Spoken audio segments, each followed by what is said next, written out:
We have Alpha P right here with me. Yay! Dun, dun, dun, dun, dun, dun. Come on! Woo! See, serious intro now. I'm giving you serious one. How far now? How are you? I'm good. That's $1 million intro. For sure. That'll be budget too. You don't even bring me something. You don't even be food. Me, I'm on this show hustling. Me. Don't worry. There's a lot of growth. Hi. It's so good to be seeing you and speaking to you. I feel like I haven't seen you in forever. Actually, it's been a while. It's been a minute. Wow. More than a minute. This space. You like it? Yeah, it's nice. It's very nice. We have the best studio Actually. in Lagos. So how you been? How would you say music has been treating you? I've been good. I took some time just to work on a lot of stuff on my project. My project drops next week Friday. Yay! So that's just like the beginning of like a lot of stuff I have planned. Yeah, so it's like it's like an evolution basically. So the sound has evolved. So I just took some time to work in that part. Music's been great. Just been working and putting stuff together. It's been amazing. You went quiet a little bit, and you did a couple of good stuff. Like you had a couple of dope projects. You did the Tiny Desk, Coming to America soundtrack. Some crazy features as well. And then you just went silent. So why? What happened? Why? What were you doing in that silent time? Okay, it was basically like a transition period for me. Okay. So apart from the fact that I had to work, I had to change teams and stuff, and just get people who align with my vision. And yeah, it wasn't intentional, but I tried as much as possible not to be fully quiet because I still was doing features. I did the Timaya record with Olamide, and I did a couple of records also just to keep it busy while I get yourself back together. Your fans have been clamoring for you, the Wolfpack. Didn't you have any type of apprehension, thinking oh, I'm leaving these people, and then when I get back, I'm going to have to get their attention again, especially in this competitive environment? Not necessarily, because I wasn't fully. I was still active on socials. Yeah, but they were asking for your own song now, and a project and an album.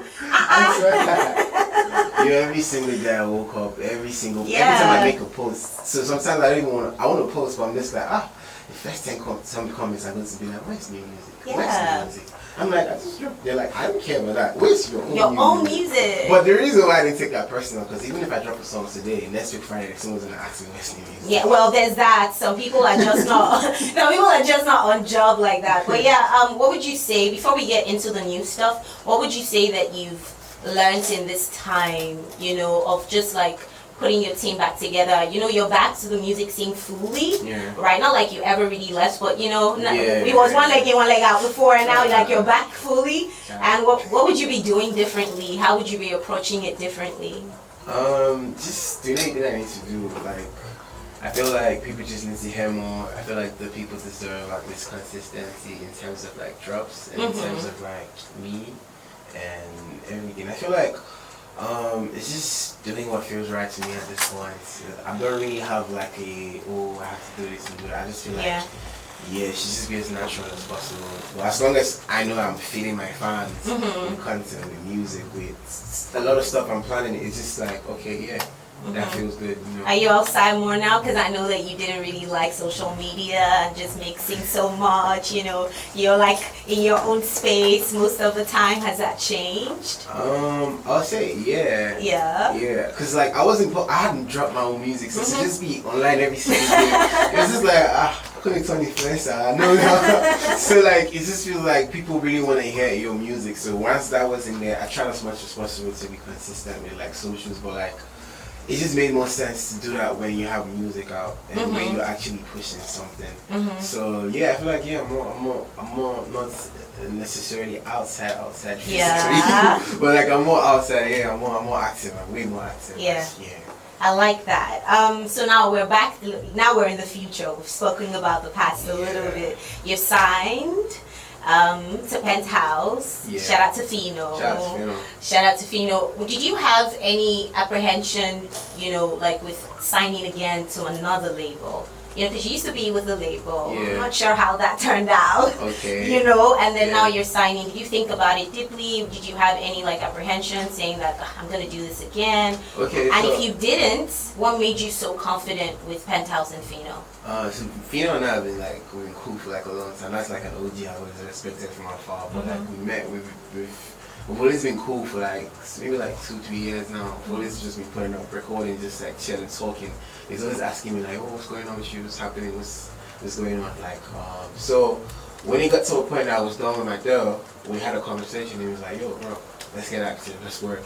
And it just made sense because that's someone that, you know, I messed with, you know, I really like, you know, have, apart from respect for someone that actually genuinely like wants to work with me. So I was like, okay, let's do this. Like, let's come together. Let's get something moving. So it wasn't a appeal of, oh, I'm gonna do this again, because he's not necessarily the same situation. Yeah. So it's just like aligning with people who see your vision. Because apart from Fino, it's like a whole team. It's Bridges, Lawrence, it's like a lot of people in the team that actually see the vision. You understand? So I want to talk about the music right now. This particular song, the brand new song. Yeah. W. How did it all start? Talk to me about the process of making it. Okay, this is like it was very easy to make, you know. Right? Okay. Yeah. So I made it in London. With London. Shout out to London. So London and we haven't worked in a while. We hadn't worked physically in a while. We had just been working, like he would just send me beats wherever he was, and I would just send him vocals. But like this was like the first session we had together in like maybe like 3 years. Okay. 3 years. So we just playing the beat randomly. So we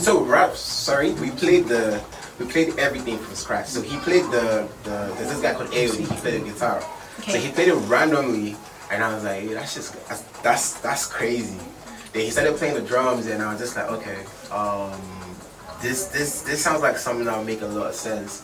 But unfortunately, or rather, I won't say unfortunately, but they just left me in the studio. So I don't know what they were doing. I really don't know how they left me, but I went to record, and I came out from like the booth, and I saw Trust the engineer, and I was like, where's London and Aody? Then I just did the melodies randomly, because normally I would like to produce that to be there, so we work on it together. That's like a process I have. But he wasn't there. He was like in the kitchen eating some stuff. I don't know what's wrong with him.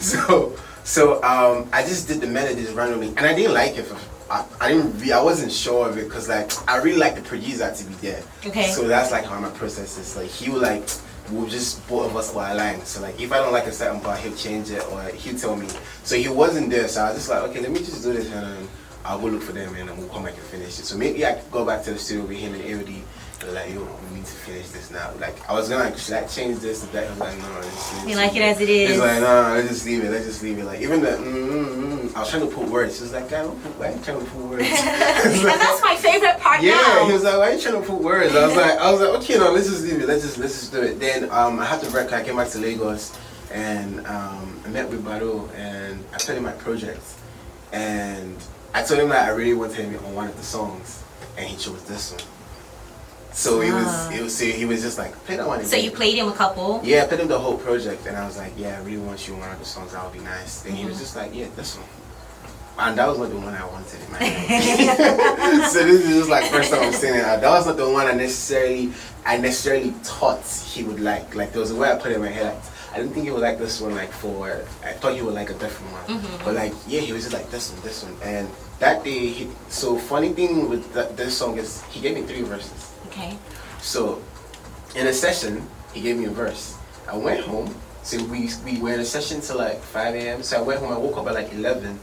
And I woke up to another verse. Okay. So I was like, how are you recording another verse? We both went to sleep. Like, how did you wake up to send me another verse?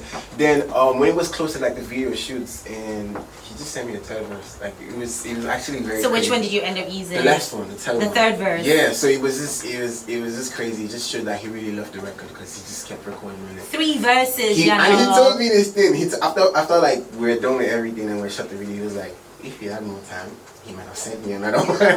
He's like, he really liked the song. So I was just, and that's someone that I've always respected from afar also, and always wanted to work with, like from day one. From like, I used to do his covers, I used to do multi-banner covers, I used to do a lot of stuff. So working with him was just like, oh, check the list. Bucket list. Yeah, but check the bucket list. It was amazing. He's a great guy. He's a very cool guy. Shout out to Olamide, man. He's a great guy. I love it for you. And you said that we're getting a project next Friday. So the project is called Welcome to the Pack. Welcome to the Pack. Yeah, this project is it's not what you would expect necessarily from track one. Track one is gonna throw you. Gonna throw us off. Yeah, first of all, you know that you used to have this trapper thing going on before. Are we gonna be getting some of that in this project too? You can tell us if we are. You're gonna get an elements of that, but not really trap. It's not really trap. But a variation. A variation, more like. Let me not talk too much, but it's the last track you're gonna get that. But the first track is gonna help you open your mind. You have to tell me something outside of the name because we all know that it's Welcome to the Pack. Okay, so 5 songs.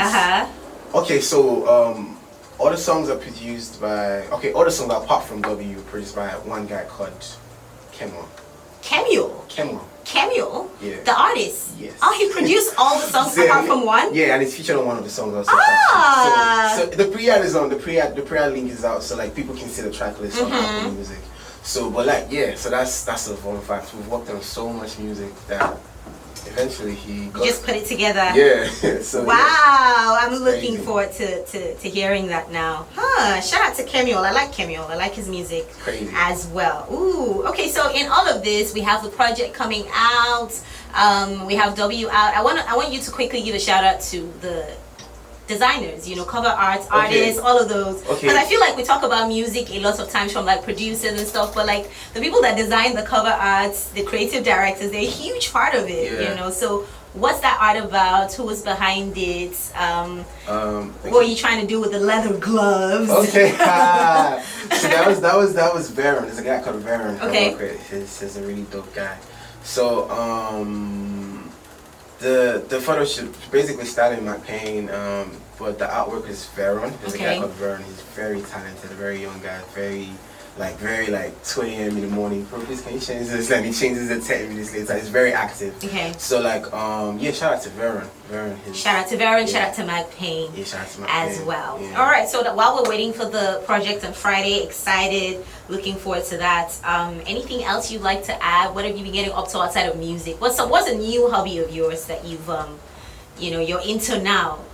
What's something? Do you have anything that you've picked up recently?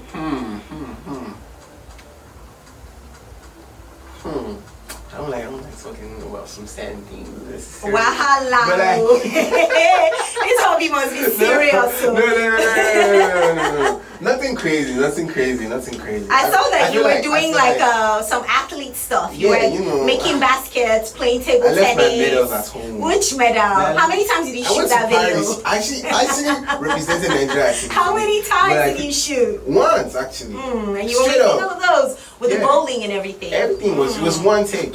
Okay. It was one take. I'm very good at table tennis. People don't know. Yeah. Like I won school championship from GSS3 against SS3. So I'm very good at table tennis. Okay, it's something that you're into then. Yeah. Table tennis. Yeah. All right. Well, shout out to you, Alpha P. Thank you so much for stopping by. Thank you so much for and having a conversation with me. We'll have another conversation when the project drops, I'm sure. Definitely. And then I'll tell you which one's my fave. Thank you.